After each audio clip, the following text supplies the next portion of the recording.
So why don't we bring in our guest, Mel from My Killer Podcast. She's also a member of the Rad Pack, as I had said before. And gosh, I hope I remember this correctly. Is it the Lost Girls, Mel? Give me a nod if I'm right. Excellent. The Lost Girls.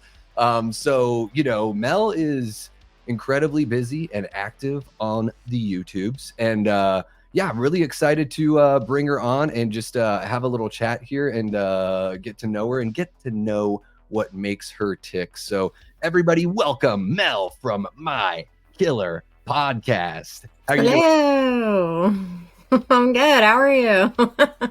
All right. Yeah. So pumped that we could make this work. I know, it took a little bit to get you scheduled and everything. So really appreciate you appearing as a guest here, especially as we kind of like switch gears from September to October and really move full bore into spooky season. I would imagine you're a pretty big spooky season fan. Do you have like a warm-up movie or warm-up movies you watch in September before October hits? I usually do at the end of September. I make a video. It's called my Halloween 13 Witch List. It's like 13 movies I pick out that I want to watch for the month of October to get me into the spooky season. I have yet to make that video, so stay tuned, but it's coming. Those are the movies that get me into the Halloween spirit, but there's a couple on the list that are like my ride or dies that I have to watch every year, but I try to mix it up and keep it fresh and watch some new ones and some old ones. And so that video will be coming soon. Hell yeah. What's your what is your like absolute ride or die? Like, do you have like a top 3 or top 5 or something like that? I don't have, like, it kind of rotates like every other year. I don't have like one movie I'm like, I gotta watch this every year. But like the Hocus Pocus, like you gotta watch that like every other year. Or I like to watch The Lost Boys every year and those kind of things. Hell yeah. Are you a Monster Squad kind of gal? Do you like the Monster Squad? I mean, no, I'm gonna be honest. Have you seen it? Have you seen it though? I have seen it. It's been a while. That one was never like one of my favorites though, for some reason. Interesting. Ooh. What's happening, Garrett? Great to see you popping in, man. Yeah, I was always like, I love the Goonies, but I probably like as a kid, I think I watched Monster Squad more because I was just so in love with all those like Universal monsters and all that kind of stuff, from a young age. So yeah. I think that just sort of fascinated me in a different kind of way. I feel like I should like that movie more than I do, and I just don't know why I didn't like gravitate towards them. Sometimes that's just how it goes, right? I mean, that's the interesting thing about art is like sometimes something grabs you, sometimes it doesn't. When was the first time you saw it? Were you a kid when you saw it? Yeah, I was like super young when I saw it, and I was like, yeah, this is cool. And then I just kind of moved on with my life. I don't know. Yeah, I was the kid that was like renting it like every other month or something, Oh, like, that's fun. Totally pathetic. But I grew up in a tiny town in Alaska. There wasn't much to do. So oh my God. I just rewatched the same things amazing. Over and over. And it probably like I'm kind of that way now where like I find myself, I always like revisit movies or maybe there's like, the Friday the 13th. I probably watch those like once or twice a year, like just randomly. Like, do you have any movies like that? Those are another one that I'm like, meh, Friday the 13th is not my jam. Is there a horror franchise that like really does do it for you? I'm a Nightmare on Elm Street girl. I love that franchise. Nice. And man, you just must be just dying for something new, right? Do you have is there like an actor that you want to see take over or like a director that you want to see put out a Nightmare on Elm Street film? No, I really hated the remake of that already. So yeah. I'm like, if Robert Englund doesn't do it, I don't want it. It's fine the way it is. I would love a new physical release box set of it, but other than that, I'm good. Cool. So you're like, what they put in the can is good enough. Yeah, that was great. Like, I loved it. Yeah, they've got to be putting something together for. Yeah, exactly. they've got to be putting something together, right? For all the physical media kids out there. Like, I mean, I know they just put out a 4K of like the first movie or announced a Yeah. 4 something like that. But yeah, where's the box set? Where is it? Yeah, I don't know. I don't know if we're getting one. To be honest. Yeah, I wonder if that's one of those things that, like, you know, because the rights with Friday the 13th are a total mess. And I think Wes Craven's estate has the rights to A Nightmare on Elm Street. So maybe it's just one of those things where, like, they're not really interested in making that happen. I don't know. Yeah, I don't know. Garrett says Mel kind of likes Elm. She's not a big 3 gal, so she just defaults to Elm. All right, fair That's so enough. not true. I'm like a Halloween guy, whereas like I think like Halloween is what really does it for me. Like I love Michael and the mystery and all that. Friday the 13th for me is just like fun. Like you just can put it on in the background whenever, you know, it's like, yeah, whatever, it's fun. And then Nightmare has got a little bit of that. Like to me, that's like the rock star, like the rock and roll of the big three, you know. Not even just Dream Warriors. I think like 3, 4, and 5. Even the second one have that kind of MTV sort of feel, you know. And Freddy's just like so brash and so much damn fun. Do you have? Oh, go ahead. I like it because he's funny. I like it when he's like when he becomes funny because he's kind of serious at first, which is great too because he's scary then. But Yeah. like when he becomes funny after that, I absolutely love it. Like it's over the top and it's ridiculous and that's what I like about it. But it's also so creative and Yeah. amazing. So that's what I like about it. It's more fun to me. Yeah, I think that there's like when you watch those movies, especially after like once they hit Dream Warriors, like from that point on, it's like, oh, it's like if you're doing special effects, like this is the franchise that you want to be involved in. And if you're a fan that likes creative gore or just creative setups, like that's the franchise for you because it just seemed to sort of like every movie that came out, they were trying to like up the ante or outdo the one before it, you know? I just recently ranked them in like May and revisited them all within like a week.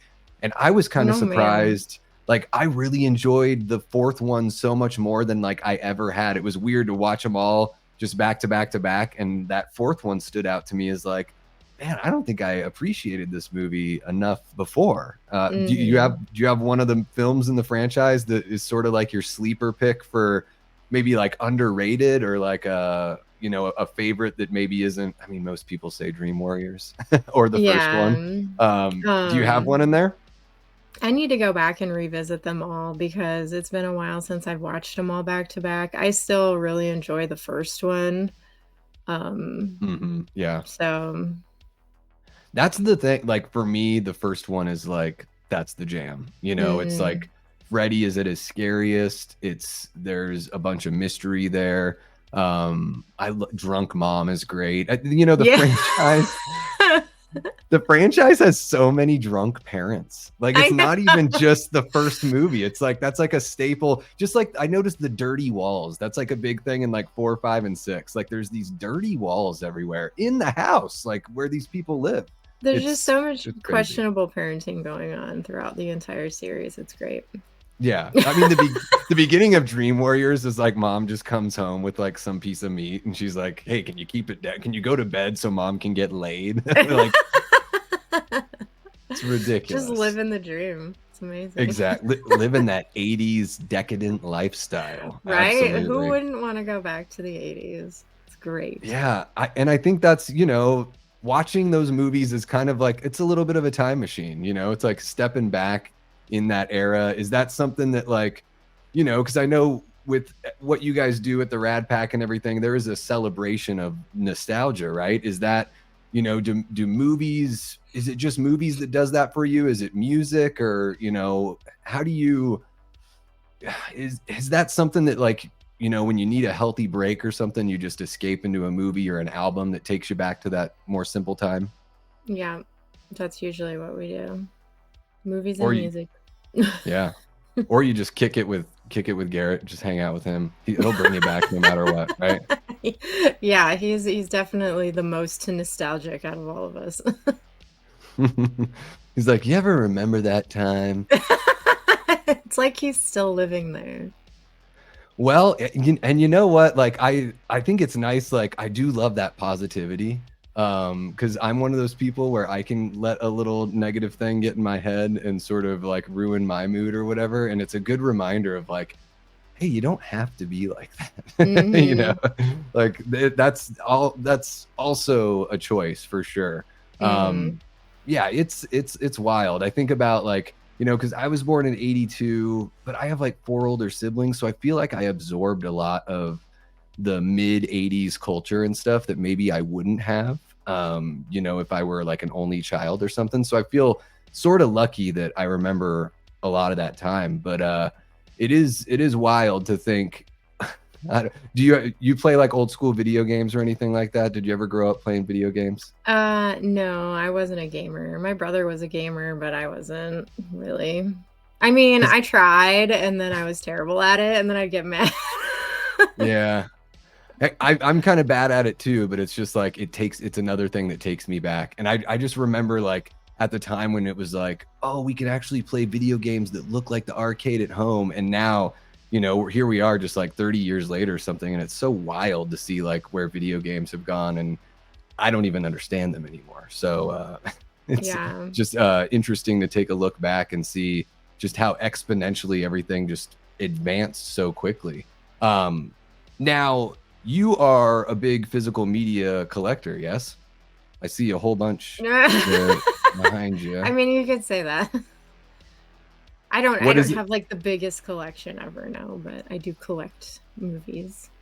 Is there something like when you're looking for something new, are you kind of franchise specific? Or are you looking for, is there a certain like boutique label you really like? Are you going after the VHSs? Like what are you usually on the hunt for? It kind of ebbs and flows a little bit. I do find myself hunting more for VHSs lately for some reason. Probably going back to that nostalgia thing we were talking about Yeah. earlier. Plus, I found one of those really groovy thrift stores, like a little hidden gem in my area. It's not hella close. It's like about an hour away. But when I can get there, they have some like really groovy horror VHSs. So that's Nice. been really fun because it seems like every time I go there, they have something cool. And you got a setup to watch your VHS? Yeah, I have a little CRT TV. I'm watching a VHS right now. It's like right there. What's on the tube? I'm watching End of Days, Okay. that Yeah, I Arnold saw that. Schwarzenegger movie. Yeah, I saw that in the theater. Gabriel Byrne's in that one, I think, too. He plays the devil, right? Yeah, so I'm Yeah. watching that right now. I thought that was a little, I don't know, appropriate for this stream. Try Yeah, and that's match my VHSs for my streams. nice. I think I remember there's like a scene they do that classic, like, oh, here's the broken guy that like doesn't take care of himself. And of course it's Arnold. He's like completely jacked, but he makes himself some like disgusting drink for breakfast in the morning or something. I'm trying to remember what it is, but now I'm getting it like mixed up with Loaded Weapon 1, where he does like all whiskey and a squirt of chocolate syrup, but it's like not too far off. Yeah, I don't know. I missed that part. I Rewind, just it's okay. Yeah, No. okay. Hold on. Let me get my remote.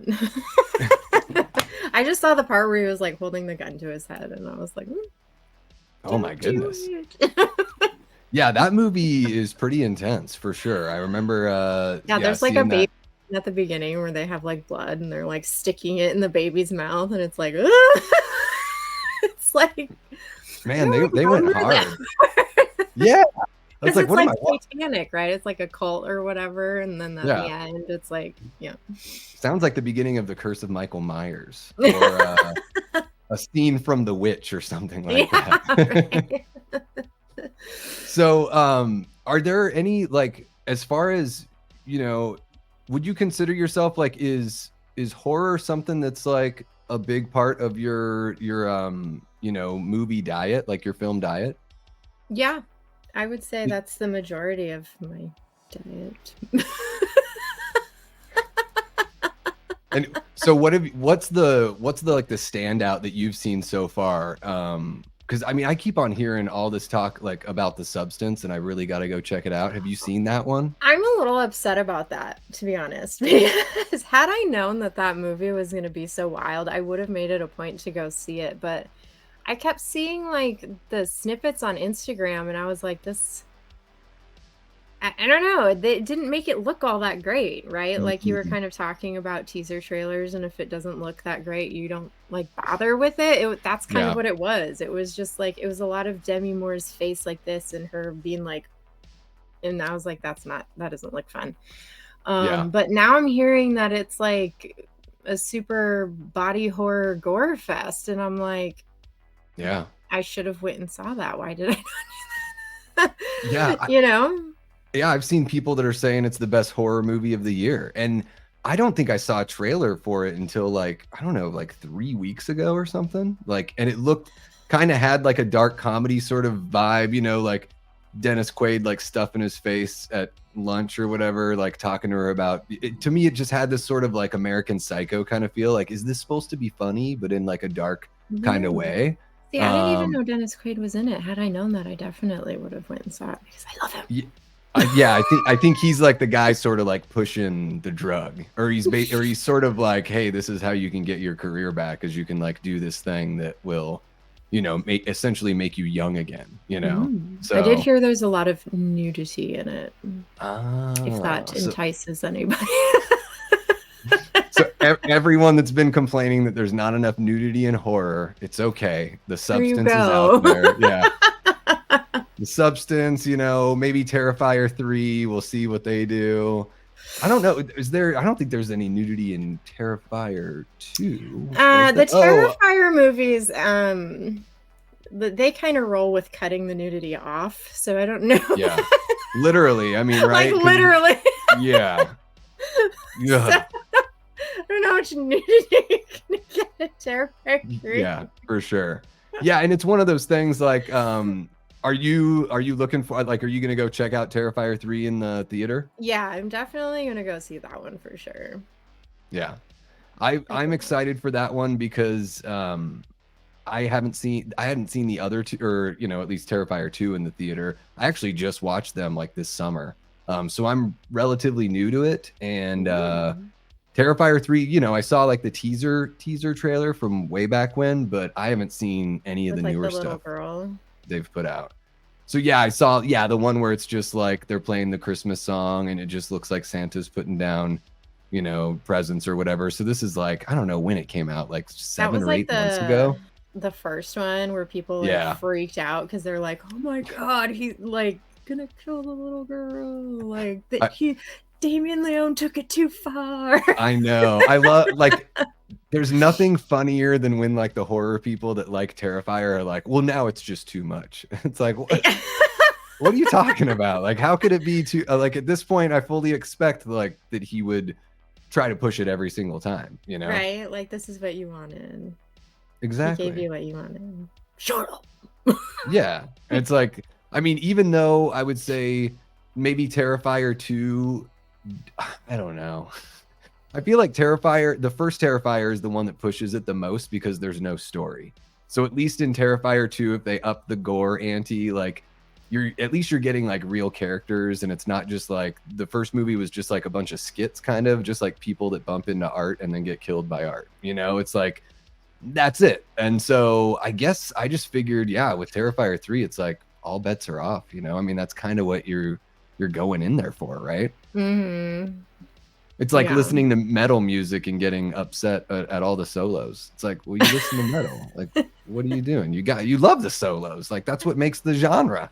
And really, my only complaint is the run time. That's my only complaint when it comes to Terrifier 2. It's just like, Yeah, make it because it's shorter. hella long. It's not Yeah, gonna be shorter. There's no way it's gonna be shorter.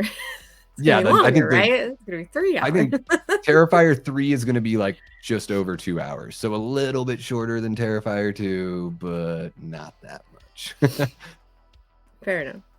Yeah. Now you're a big Freddy fan. Are you, due to the personality, I think was a big part of it for sure. Are you a Chucky gal as well with all of his quippiness. Yes, I was a big Chucky girl too because he's hella funny as well. Yeah. Which one is your favorite in the series? I was a big fan of number 2.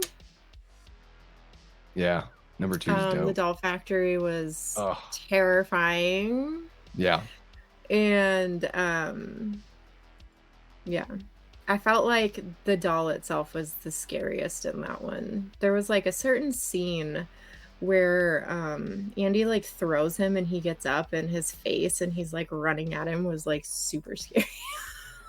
Yeah, they seem to like really dial it in with like in part 2 it's like his humor and the horror factor are like really, I think that's probably the best they got it, because Yeah. it's like in the first movie he does things that are sort of like funny in a way, but they're not like haha funny necessarily. But in the second one he's like throwing out like one-liners, he's just having a blast. Yeah. I think my favorite, like killing the guy in the car, like strangling the guy from who, when I saw, have you seen Talladega Nights? No. It's the Will Ferrell movie Is that where the he's Will the race Ferrell car movie? driver. I Yeah. know of it, but I don't know that I've seen it. And so the guy that gets, like the assistant guy that gets killed in the car in Child's Play 2 is like the son of the guy that Will Ferrell drives for. And that's all I could think of the whole time I'm watching Talladega Nights. I'm like, that guy's in Child's Play 2. It's just like totally distracting. I'm like, I feel like I haven't seen him since 1991. And then now he's popping up in Talladega Nights. Like, where's this guy been? He's been dead this whole time. Exactly. He's been just hanging out in that car. Yeah, that whole scene, the whole setup at the end in the doll factory is something else. Oh, like, it's fantastic. It's absolutely fantastic. And Chucky 2 is another one where it's like Brad Dourif is the only one that can voice that doll. I will accept nothing else. Yeah. Yeah, the remake. What do you think of that? Well, so the remake, I'm like, I don't hate it quite as much, but it also, I kind of feel like it didn't need to be a Child's Play movie either. Like they could have changed to the doll and made it something else. You know what I mean? That's kind of the vibe that I got, because I finally went back and watched the whole thing and I was like, yeah, this could have, it's like they wanted to do something that was more modern, and they probably just should have leaned into that a little bit more. Probably, I haven't seen Megan yet, but I would imagine Megan kind of, obviously goes full bore because they don't have to use the name Child's Play. But yeah, I thought it was odd that they were like, are they trying to make me sort of feel sorry for the doll, or that the doll is like misunderstanding what people want from it? Like, so I was just sort of like, I don't understand. Like, this thing's like this evil creature that like kills the cat and all this stuff. And I'm just like, am I supposed to feel bad for Chucky? Like, Yeah, I don't know. I don't know. They changed the story enough that I was like, man, they could have just switched the doll out. This could have been a different movie. They could have named it something else and it would have been fine. Like, it didn't have to be a Child's Play movie. Like, it just seemed, at that point, it was like, okay, it's a cash grab, whatever. Yeah. Yeah. Yeah, we're seeing those cash grabs for sure. I even think, like, I don't know, maybe I'll get in trouble in the chat for saying this, but the Radio Silent Scream movies, when number 5 called the other sequels lazy cash grabs, I was like, watch yourself now. And like, cause like I thought 5 was okay, but then part 6, I was like, oh, you're doing the things that you ripped everyone apart in part 5, and now Gail's still living through part 6, even though you probably should have taken care of her. Yeah, I don't know, just one of those things. Another great, like, a horror franchise with an interesting killer. I mean, a copycat every single time, but definitely a killer with personality. I'm looking forward to, I hope they can bring it back with part 7, because I'm a bit like, I love, all of Wes's movies, especially the 4th one. Like, it's probably my favorite sequel out of all of them. But there's something about the, the way Wes and Kevin work together that I think is a really difficult, like, recipe to just sort of come up with, I hope they can bring it back. They'll bring Nev back, get the whole team together. Maybe Nev will finally ride off into the sunset, and we'll get the conclusion that we all have been deserving of. Yeah, Yeah. I kind of just hope they just do the fan service thing. I kind of just hope they give everybody what they want and then call it a day on the franchise. Mm-hmm. Well, I mean, that sounds shitty, but we're just gonna get bad sequels after this, I feel like. yeah. You know what I mean? It is tough too, because it's like, I think the way we are with these IPs, I mean, you have a very refreshing viewpoint of A Nightmare on Elm Street, where you're just like, no, I'm good. Like, I like it. That is like, most horror This fans is are on all the I total. need.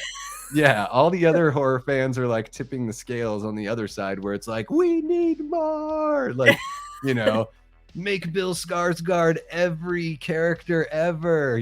Mike Flanagan needs to direct everything. Well, I mean, hold up.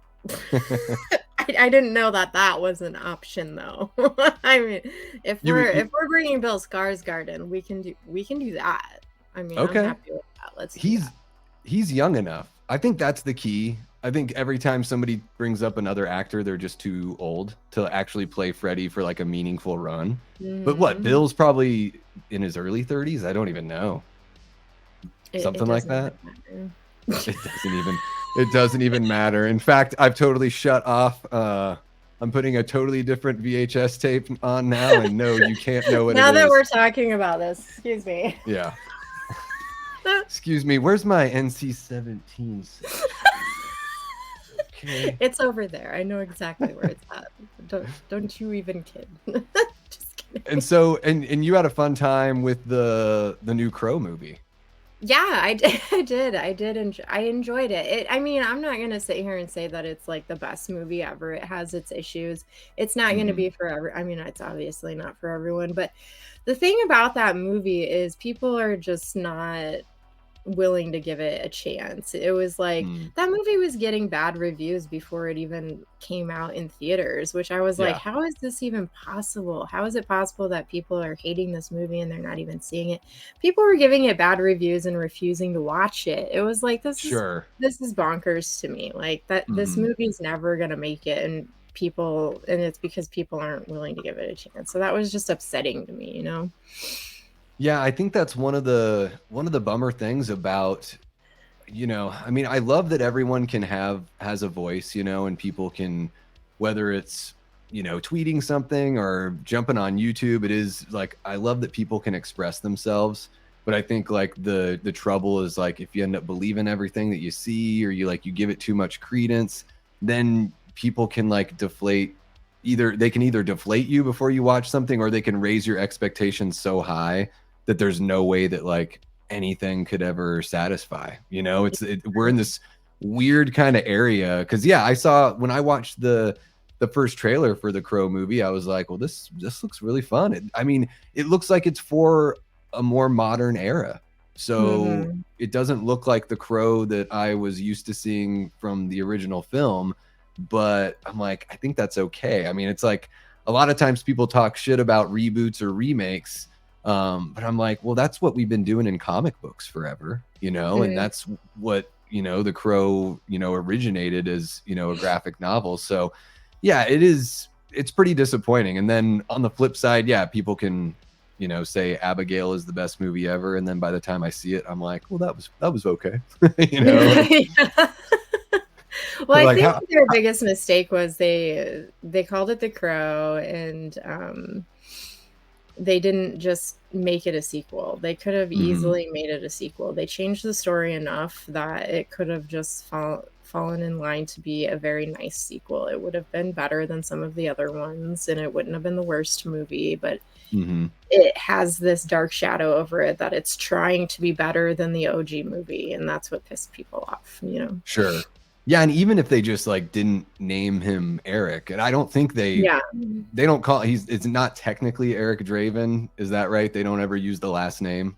See, I heard somebody say that, but I mean, I only saw it the one time, so I can't exactly remember if they used the last name or not. I'd have to watch it again to know for sure, but I mean, his name is Eric. That's all I know. But yeah. Yeah, it seems like people were just so like, how could you do that to Brandon Lee's legacy? And it's just like, all right, well, pump the brakes a little bit, like not saying that Brandon wasn't great, but it doesn't mean that that character needs to be taken off the table like for all time. Like Yeah. that's a pretty big thing to do. Well, And especially, exactly. yeah. Especially And since this comic was written by somebody else based on their true life experience. You know what I mean? Like this mhm, comic book was written by James O'Barr based on his life experience. Like this was a true story about something that happened to him of a lover of his, you know what I mean? mhm, And now mhm. like they're taking this story and and Brandon Lee played the character, and unfortunately the accident that happened with him, and like you're saying, like don't take the character off the table because of what happened to Brandon Lee. This is not his story. It's James O'Barr's Yeah. story. Mhm. Exactly. I mean, it would be like saying that no one could ever play the Joker again after Heath Ledger passing away. And it's like, I mean, if the character has so much potential, like, why would you want to, remove that from the zeitgeist or even allowing people to give different interpretations of Mhm. characters? I think that's an important thing too about, like literature. And I think, movies are just an extension of literature, right? So it is cool to sort of see that, those different interpretations. And if the whole point of the Crow story is supposed to be like that, the spirit of the Crow recognizes that this injustice was done and then imbues the person with the powers to go get their revenge, then it could be almost like the Book of the Dead from Evil Dead, where it just like pops up in random parts throughout history. Like you could do a Crow movie that takes place in the 1600s. Like, F Well, it, now right? there's an idea. There we Like, go. All right. you could. And you know what? They could have done a Lady Crow too. I honestly think, what was it? The second Crow where it was like the father and the son or whatever. Hmm. I feel like that should have been a mother and a son. I feel like that story would have been so much better if it was a mother and a child. I Hmm. honestly do. And they should have done that. But it's funny that you bring up the Joker because people were comparing Skarsgård's Crow to Leto's Joker. Did you Oh see yeah, that? with just the tattoos Because and of the all that kind of tattoos stuff. and the Yeah. makeup and the hair Yeah. and all of the things, like, they were comparing those 2, and I mean, honestly, it was a decent comparison, but I was actually intrigued by Jared Leto's Joker. I kinda wanted to see where that story would have gone had they allowed it, It's but well, they and didn't. it's weird because I'm glad that he popped up as the Joker in Zack Snyder's Justice League.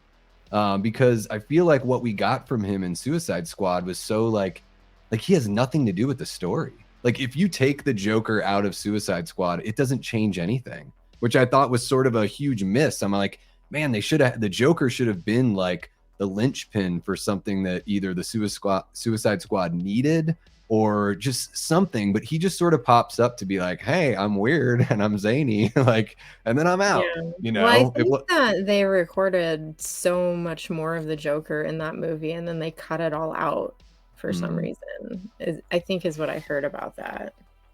There was an animated Suicide Squad film where it was something like they had to go into this. It was either like a prison or go into. It was almost like that Dread movie that came out with Carl Urban, where it's like like a city that's within like a building. And it was like the Joker joined the Suicide Squad because he was like the only one that knew how to find whatever the MacGuffin was.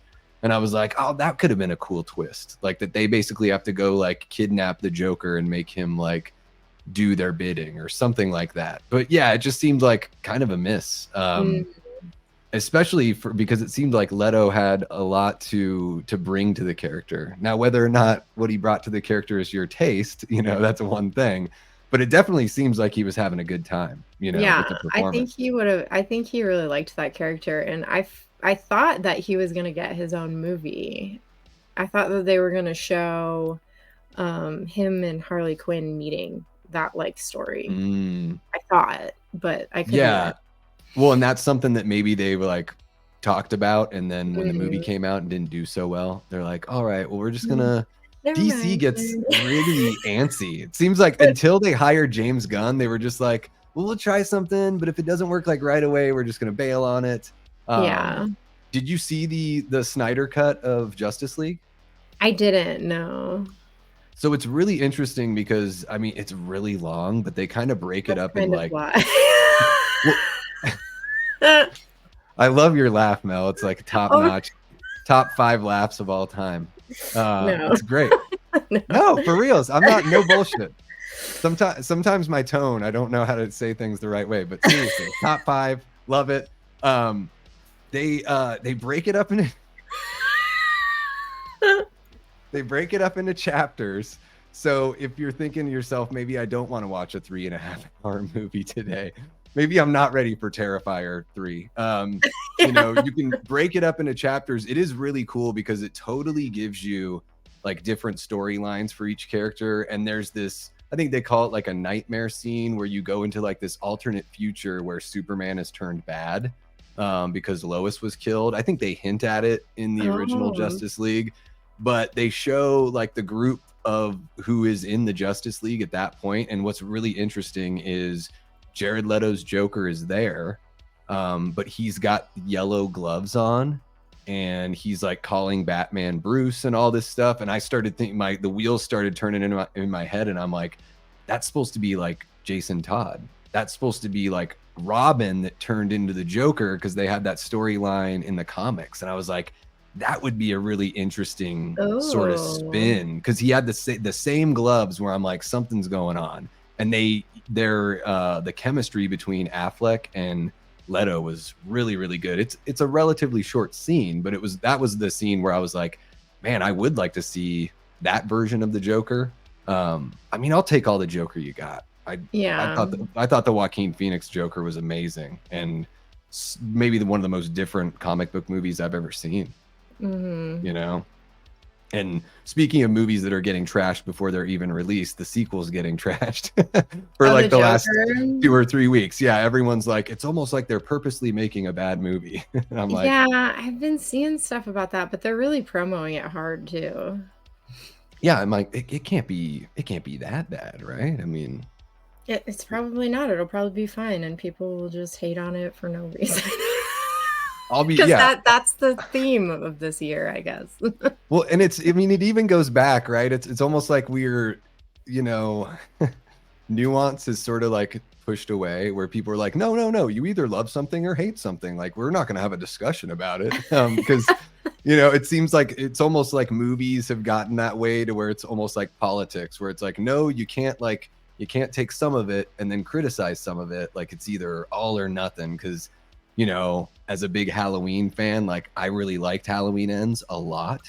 I totally understand like the things that don't work for people, but that movie is one of those movies that's kind of a coin flip, like, you know, really divisive kind of film. And I think The Crow is sort of getting that same vibe. In fact, Lee from Drum Dums was saying, he was like, I think this new Crow movie is like Halloween Ends, where he's like, I can't stop thinking about it, and I think it's like one of the best movies I've seen in a really, really long time. No kidding. Yeah. Huh. I'm guessing you're not a Halloween Ends fan.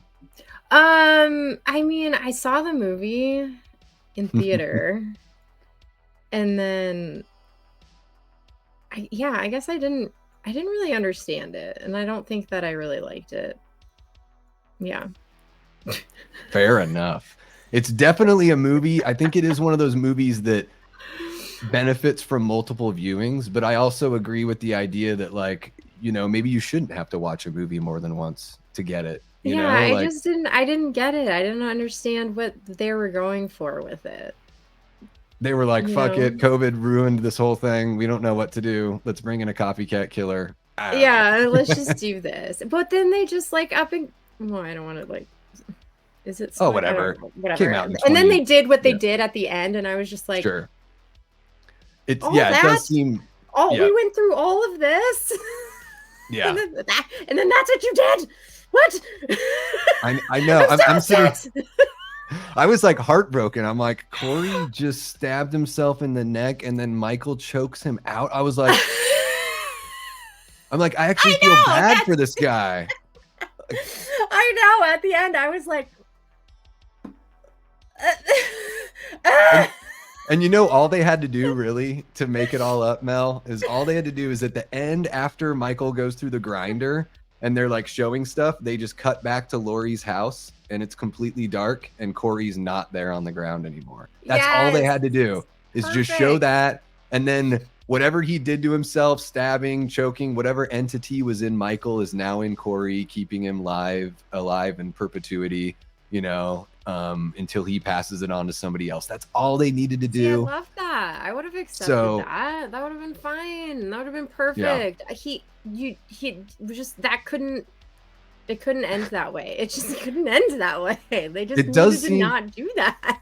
well, and then it's really weird too because it's like David Gordon Green did his trilogy, right? So he's got his 3 movies, but technically the first movie, 2018, is a sequel to the original Halloween. So Right. in this weird way, you have 4 movies where the end of the trilogy is actually Halloween Kills. That's like kind of how you can look at it, and then you can look at Halloween Ends as the first movie after that. So even, and it doesn't even make sense as I'm talking it out, but in the story, as far as the story goes, it sort of does make sense in that way.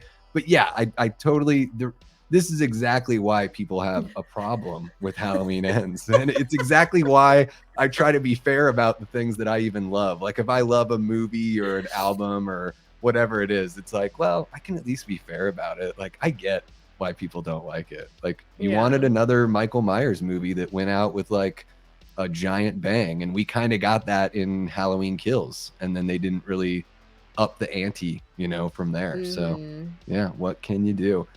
We do have a super chat from Antonis Andriotis that I want to pop up here. Antonis, thank you so much for the super chat, man. Sorry it took so long for me to get to it. Sometimes when I get yapping, you know how it is, Antonis. You're in the chat enough. I just can't stop. He says, if Art kills a little girl in Terrifier 3, do you think he will kill a baby in Terrifier 4? I love that Mel just laughs at it. I don't know. I think that, so I don't know if Art would kill a baby because I think he does. I think Art kills like for like the joy and the entertainment of it. And I think the entertainment he gets is seeing the person go through like the horror of getting killed by him. So I think like a child being afraid is sort of like what kind of gets him off in a way. But a baby is just a baby, right? So I don't think he would kill a baby, but I mean, it's Art the Clown, so what can you do? I don't think he kills that little girl in 3 either. You think they're gonna do a little I think bait that and switch on that? yeah, I definitely 100%. If I had to theorize, I think that's a flashback. Okay, gotcha. Do you think the whole movie is gonna take place during Christmas? That I don't know. Maybe. Because it is weird how it all sort of like, I didn't catch this until the second time I saw it, that when he's like putting together his tools and everything, and the little clown girl is watching the TV, that's the intro, that's the first scene from the first Terrifier movie. I didn't even put that together.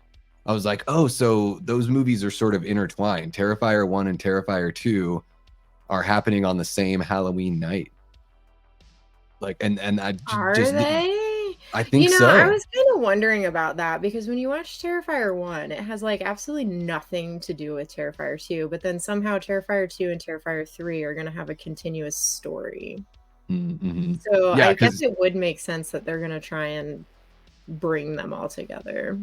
yeah, and I'm interested to see like how they deal with because it seems like they're going to expand on the lore a little bit, and they had Mhm. mentioned something in part 2 about how like, you know, Sienna's costume is based on her dad's drawings and everything. Right. And then I'm like, so did Sienna's dad have something to do with like creating art? Is there some sort of weird magical thing with like, was he involved in some sort of, you know, dark magic and the things that he drew or his Well, there's creations like definitely came to life? something going on right there, right? And there's something Yeah. weird about his death too, because they like explain it where he's like wildly driving out in the middle of nowhere and then he wrecks into some kind of electrical thing and he like blows up or Mm. something. Like, that's wild, right? Yeah. Do you think it's gonna be?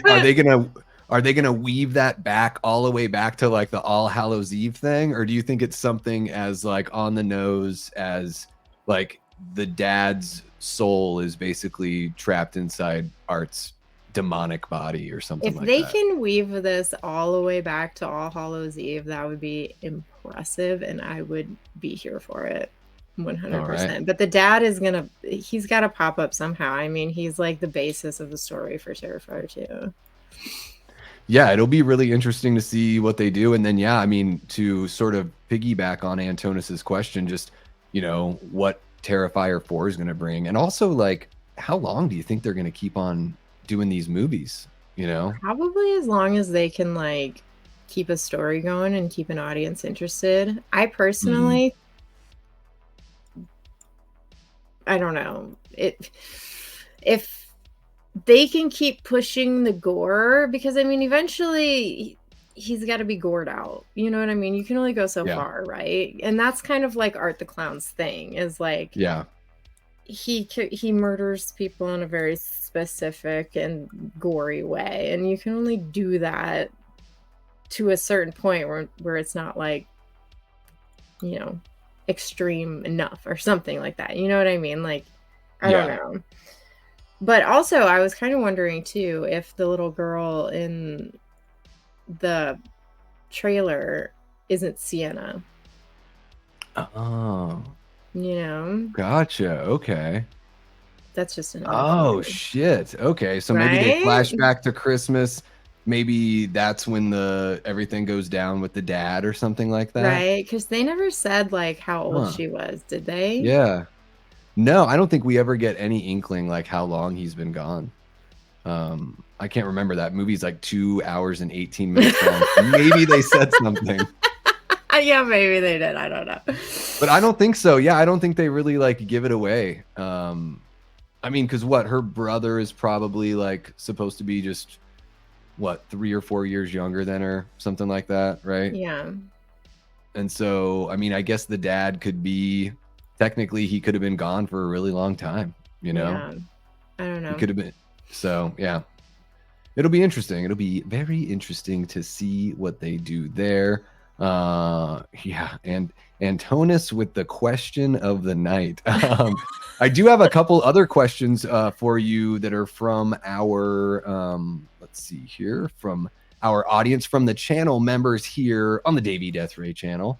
So let's see here. Raymond Malaber posted a question for you in our channel member post. Says, is there a movie that you hated when you first saw it, but after rewatching, you actually like it now? I'm sure there's a lot of movies like that. I can't really think of one right off the top of my head. It's the Monster Squad. Say the Monster Squad. The Monsters. Bringing it on back. We're coming full circle. Let me think about that one. Are you the kind of person, though, that you would give something a chance? I mean, even if you hated it, you would rewatch it again. Maybe you have a friend that's like, Mel, you gotta give this one's so good. Like, what did you miss the first time? If I absolutely hated it, no, probably not. But if it's a movie that I was like on the fence about, yeah, I would give it another shot. But nice. What about anything? How about the reverse of that? Was there ever a movie you saw where you're like, that was pretty cool, and then the next time you saw it, you're like, oh, it was okay, and then the third time you watch it, you're like, what the fuck is with this movie? I'm actually experiencing a couple of childhood movies like that as of recently. So the Rad Pack has a live show on Friday, and we're talking about Fred Savage. So I've been going back and rewatching some of his movies, and The Boy Who Could Fly was a movie that I used to love when I was a kid, right? I used to watch it all the time. I rewatched that movie the other night, and oh my God, it was a trudge to get through. It was so boring, and it was so sad, and it was rough to get through. I have a train going by, just FYI. Oh, it's lovely. I love it. It's like music to my ears. It wouldn't be a stream with Mel if you didn't get a train. I think we did. There was one that we were doing. I think it was when we did Movie Punks versus Rad Dudes with Garrett and Cody and Foz and myself. And Cody had, or no, Foz had like a big old, the train went like by, and he was like, "This is the first time I've ever heard the train since moving into my new house." Like he had no idea, and it was right there. Yeah, The Boy Who Could Fly. I haven't seen that in a really long time. But yeah, I've done that too, where I go back and watch some movies from my childhood, and I'm like, it's so boring. Like my parents were really nice about letting me watch this, because I would have been one of the, like, the way that I am, I'd be like, son, what are you doing? Like, you need to watch something else. Like, you're wasting your time. I thought, I was worried. I was like, oh God, please don't say Little Monsters, because I love Little Monsters. No, I just watched Little Monsters last night and it's still great. But like, not only was it boring, it was like, it was super sad. Yeah, it was heavy like stuff. Heartbreaking sad. And the same thing happened to Drop Dead Fred. So I used to watch that movie all the time when I was a kid, and it was so funny to me. It was so funny to me. And then when Vinegar Syndrome dropped that new release of it, I picked it up and I watched it, and it's like, it's horrible. It's sad. It's like that poor woman is being like verbally and like psychologically abused by her mom and her husband.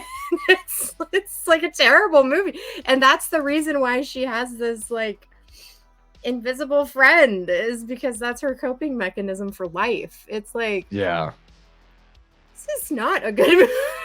It's adulthood is ruining my childhood movies.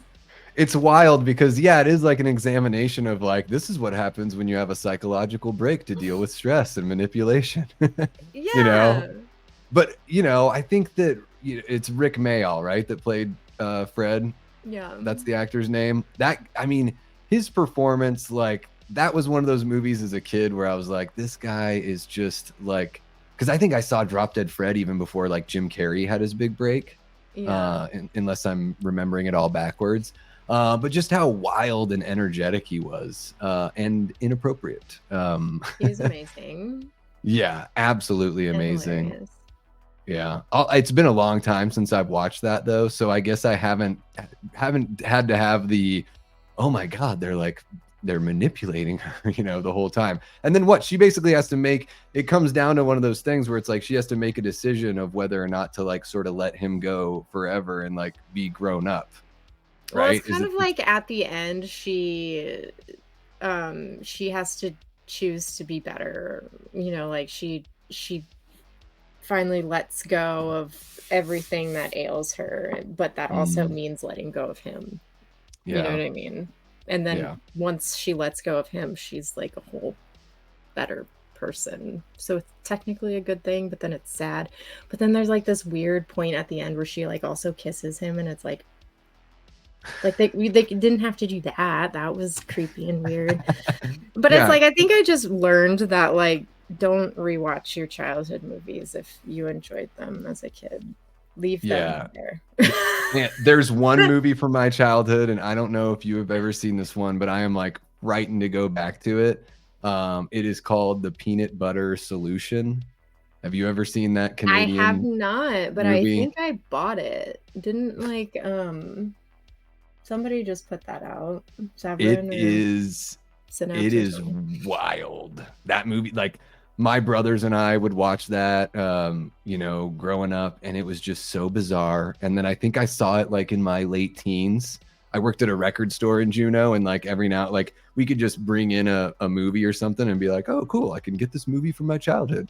And watched it at that point and was just like, this is friggin' crazy. There's like there's this like weird guy that is stealing children's hair so he can make like paintbrushes. There is this, the whole peanut butter solution thing is like, this kid gets so scared that he loses like all of his hair. So he mixes up this concoction, and it's like too runny. So he's like, I'll use more peanut butter. It's the only solution. And then his hair starts growing like mad fast. It's just a weird, like fever dream, nightmarish. I don't know. I highly recommend it. I'm pretty sure I bought it because I think Severin put it out. I'm pretty sure. That's the cool thing about these boutique labels dropping just random movies sometimes where I'm like, Mhm. oh, this is great, because there is a whole group of people here on social media that, it's like a brand new or something gets released on 4K or Blu-ray for the very first time, and it's like people are going to go out and buy it just for, the collecting aspect of it even. Mm. So I think that's pretty damn cool that we're living in that era for sure. I wish I could keep up with everything. I really wish I could, but I can tune in to your channel. I can tune into Planet CHH, Frank's Media and Reviews. There's so much great content out there, so I can like live vicariously through you guys. It's like my physical media porn, as it were. You're like, oh yeah, Yes. that box set looks so good. Oh, Like, it's so good. oh my God, 7 discs, Dawn of the Dead. Oh. That's exactly how it goes. I would imagine that's what it feels like when you buy them. It's like it's got to be a rush, right? Mm-hmm. It definitely is. I like this from Garrett. I shut off Justice League after the first 20 minutes. The Joss Whedon one or the Zack Snyder? I'm surprised he even gave it a 20-minute chance. I'm impressed. I remember, like, I don't remember much about the Joss Whedon one. I just remember it looking like really slick, and Ben Affleck looked depressed the whole time. And then when I saw the Zack Snyder one, I was like, oh, that's why Ben Affleck was depressed, because this movie's so much better than the one they put in theaters. What's happening, Cody? Dropping in to say, don't forget to roundhouse kick that like button. Oh, yeah. I'm so far behind on the chat, you guys. I apologize. Mel and I are having a great time talking about weird Canadian movies from the 80s. Late Night with the Killer. Love it. D.A. Mac, absolutely no interest in Joker 2. Not even streaming? Yeah, I don't know. I get being picky about what you see in the theater. I mean, I can't see everything in the theater. Yeah. I just can't do it. But I will go see The Substance because I won a $50 Fandango gift card on Killjoy Jake's channel last What? week. I never win anything when it comes to raffles or anything like that, but there we go. Now I can go watch The Substance with my wife and see if she can make it through the whole thing. That's amazing. She's like, I brought her into horror a little bit, they're like, she loves Scream and she really likes the Friday the 13th movies. But there's certain things, like even a movie like Thanksgiving, which I think she liked for the most part, but the opening scene during the whole Black Friday thing just like, gave Yeah, her that was pretty heart brutal. palpitations, And I was like, oh, really? That's interesting. I Doesn't mean, I like guess, gory stuff. yeah, the gory. And then I think just like the stuff that feels like it could happen in real life, I think is the, I but also mean, that she stuff hasn't. did used to happen in real life, though. That like Yeah. Black Friday type stuff. Oh, yeah. People getting trampled and people are still terrible about it. It's awful.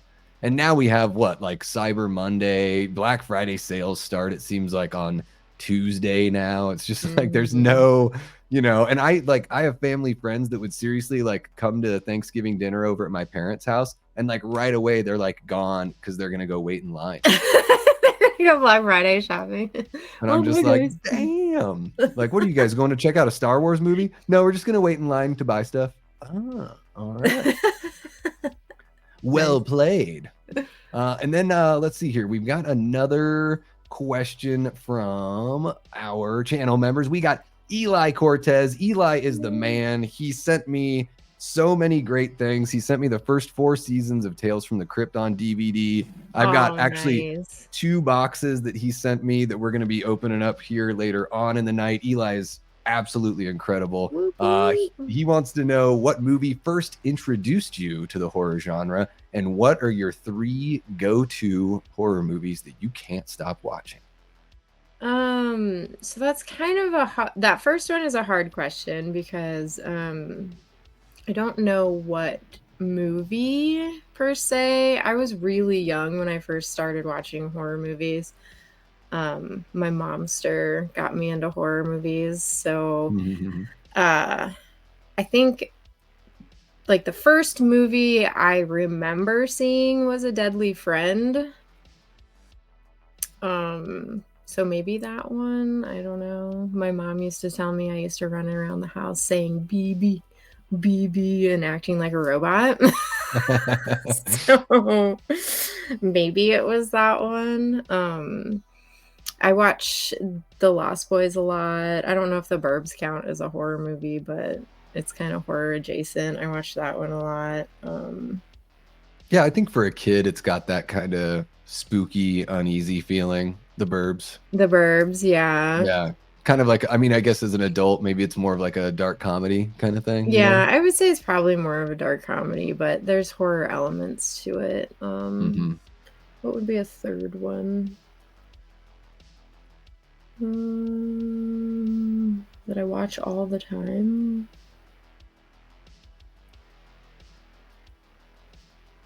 End of Days on VHS. I mean, clearly, I watch End of Days on VHS all the time. I don't know. Maybe I'm like looking around. Like something Yeah, pop out at me. I have all get these in, movies get around inspired. me. I watch The Crow a lot. Does that count as a horror movie? Why the heck Stir of not? Echoes. I used to watch that one a Ooh, lot. That one was like a comfort movie of mine for a really long time. Stir of it, man. I remember, yeah, that came out. I was in high school, rented it with some friends, and then like as soon as I could buy a copy from Blockbuster, you know, like a couple months after it comes out, they just put a bunch of the copies in the little bin for like $4.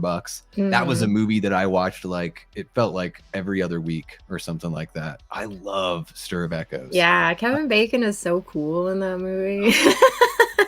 He's so awesome, and then just some of the imagery is like really good. I do think like the mystery of it all is great, and I think it Mhm. just got so overshadowed by The Sixth Sense, unfortunately.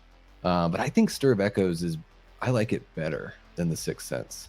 Yeah, Stir Um, of Echoes is great. It has that paranormal, scary horror to it. The Sixth Sense was okay, but it was like as soon as you figured out that ending, it was kind of like there I don't know. I never felt like needed to watch it ever again. You know yeah. what I mean? But like Hmm. Stir of Echoes, like I watched it all the time. I watched it over and over and over again. It's just a fun, cool movie and it's so rewatchable. Yeah. Yeah, and it's like he, you know, once he has that vision, it's like it just slowly starts kind of taking over his entire life. It becomes this obsession, and he's digs up his whole backyard and all that stuff. And I mean, I don't want to completely spoil it for anyone that hasn't seen it yet, guys. If you've not seen Stir of Echoes, check it out. But you know, the moment where you sort of get the reveal of what really happened, and there's that moment between a couple of those characters. I mean, I'm getting goosebumps thinking about it right now, and it's been a long time since I've seen the movie. I just remember it being such a powerful moment, It's and super tense. yeah, it's just, man, what a friggin' movie. And yeah, I mean, Kevin Bacon, it's like the guy can do no wrong. And Mhm. I love that he just keeps on like tackling new stuff and keep on going back to horror and going to comedy and just all over the place, you know, from him to do you know, do Maxine and jump over to the Axel F, the, you know, Beverly Hills Cop movie, which he's fantastic in. Like, I just like that the guy, I love performers that continue to like stretch themselves and, you know, keep on doing new shit. And Mhm. He's seems great. like, He's all yeah. time. Oh my God, please, can he just come back and do one more Tremors movie? Can we just get one Tremors legacy sequel? I would love that. I Because, I love mean, Tremors. that Tremors, it's incredible. I mean, that movie is the biggest love letter to all of those like Roger Corman, you know, driving 50s, 60s creature features. A little hint of Jaws in there too, but it's Oh, like yeah. so tongue in cheek and so much damn fun. Yeah. Yeah.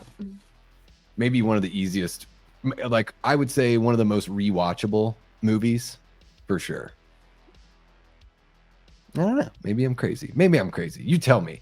Um, You might be crazy, holy, but you might be okay. right too. I might be.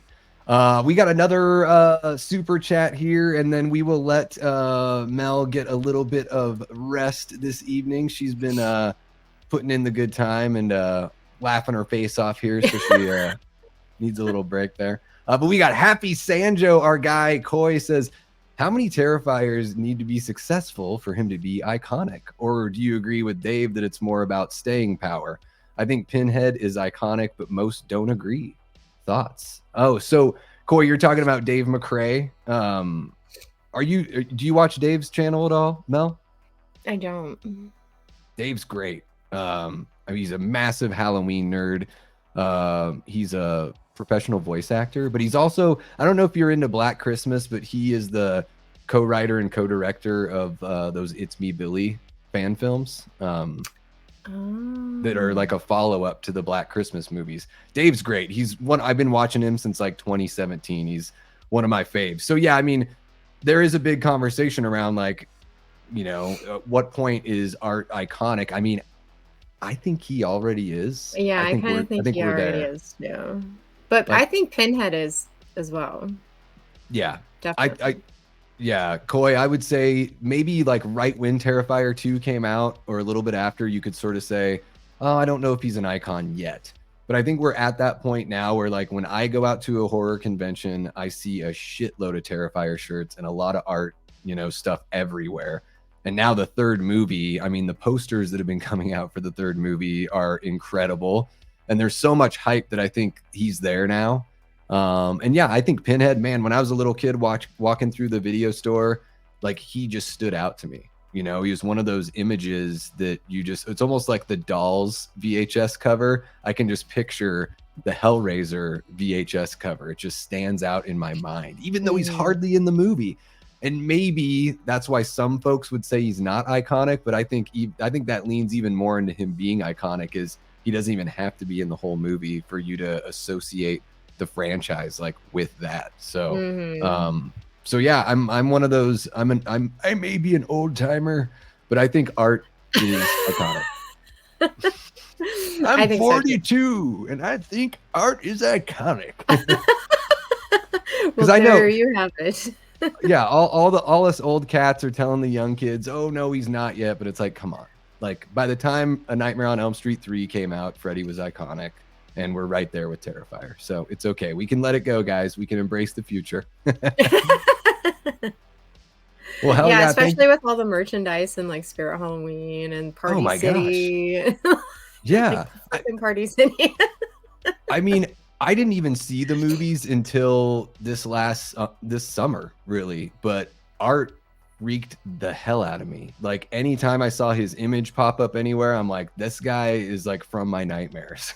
So not even having seen the movies, I felt like that image was stuck in my head. And if that's not iconic, I don't know what the hell is. So so yeah, that's it. We're gonna close the book on that one. And thank you so much for the $10 super chat, Coy. That is very sweet, guys. Coy has a channel that he just started, so you can go and check out Happy Sanjo.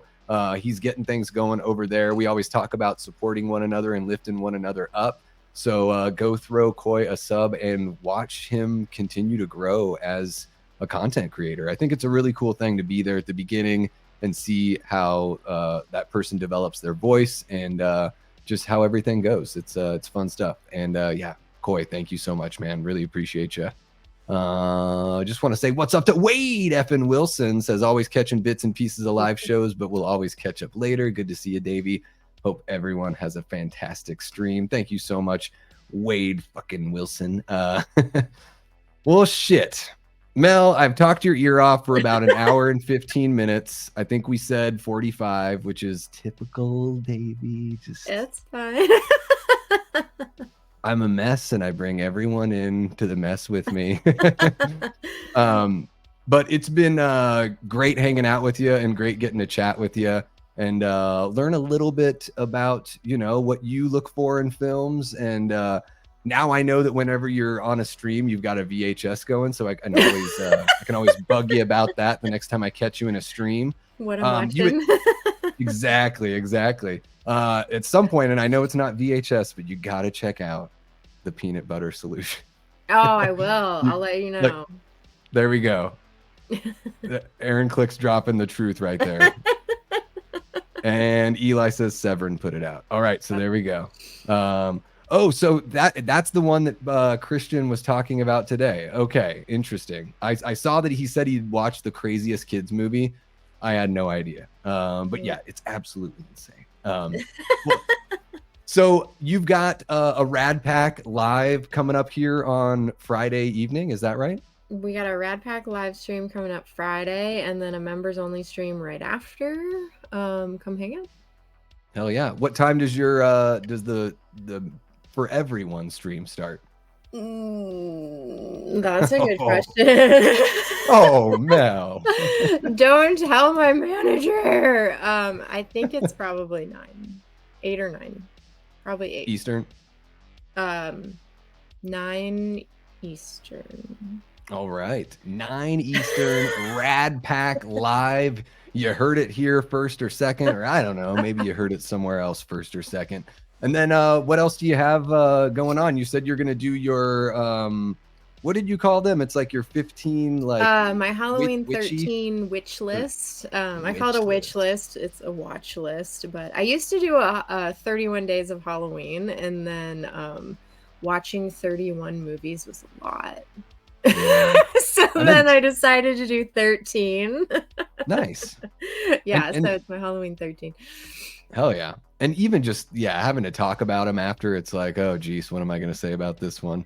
I thought about doing that where it's like each day I could do maybe like a short that's like a really quick review. Like I could digest that, but man, 31 entire, like, especially if you're trying to watch new movies. Right. Yeah, I commend people who do the 31 days of Halloween. It's hard, and anyone who does it, that's amazing. You are awesome. I flipped it and I'm like, I will do 13. So you get Halloween 13. There you go.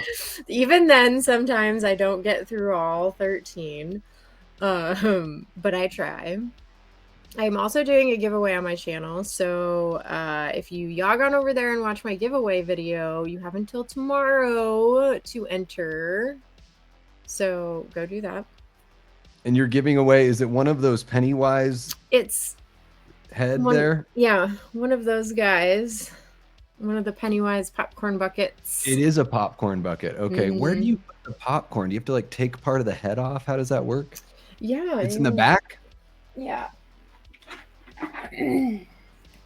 So this is the bucket. Beautiful. Yeah, the Pennywise ones were actually really nice, but the popcorn goes here. There you go. That's amazing. I love it. I've never seen like a functional, like, all right, we're gonna, because all the popcorn buckets, I'm like, how the hell do you get the popcorn in that? Sometimes the head flips up this way. Yeah. It's beautiful. Get to eat your popcorn out of Bill Skarsgård's head. Who wouldn't want to do that, right? I know, right?